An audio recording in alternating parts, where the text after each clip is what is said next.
Alright, if you're storing important files online, yeah, security matters a lot.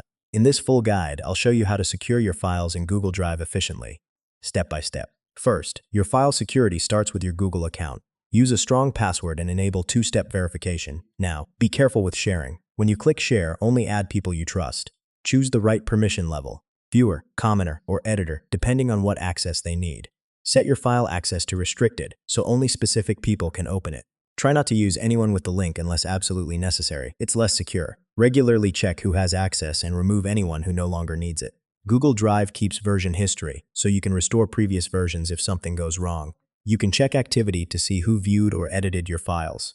If you use public or shared computers, always log out after accessing your drive, and yeah, that's how you secure files in Google Drive efficiently.